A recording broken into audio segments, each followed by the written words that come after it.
these There's a students who distinction picked though Glenn Beck between instead. like trying to be electable. That basically what that means is, oh, we should just focus on trying to get someone elected who isn't going to change anything. That's basically what it means.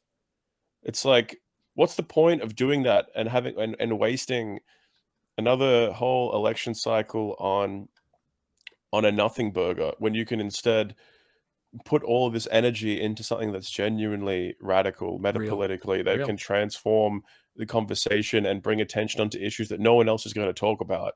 He's the Because most at the famous end of the man in the day, world. Yeah, he's the most famous at man the in the end of the world. day, like before we can like winning elections is like the end of the process of politics.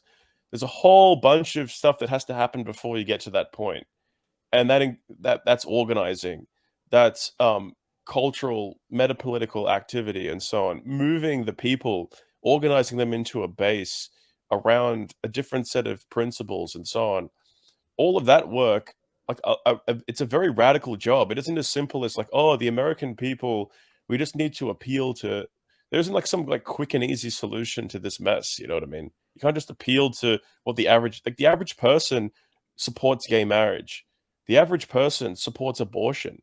The average person um, isn't red pilled on Jewish power. The average person isn't ready for the special sauce of of what's being presented here. So they have to be made ready.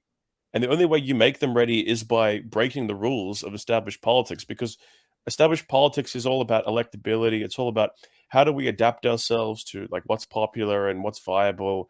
And the problem is that the problem is what's popular and what's viable. Like we want to change what's popular and what's viable, because what's popular and what's viable has been designed by our enemies to fuck us.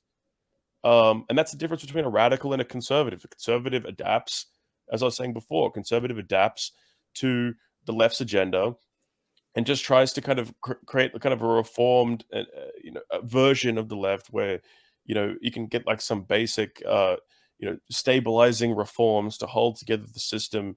Um, that's gay. Like the whole system is rotten. The whole thing needs to be changed. You need to have a revolutionary, a radical mindset if you truly oppose what the left has been doing over the past, you know, few generations, like since the Second World War. Um, and the only vehicle for that in terms of people running for president in the United States is Ye, whatever his imperfections. You're right, Uh, man. It's about that youth culture shift. I say it all the time. Goldwater didn't win in 64, but the movement that coalesced around him won 16 years later. So stop worrying so much, little gripers, about what you're going to do at 24 next year and start thinking about what you're going to be doing at 39 and 40 if you keep that hammer down. I'm excited. yeah, I know. I'll hit play.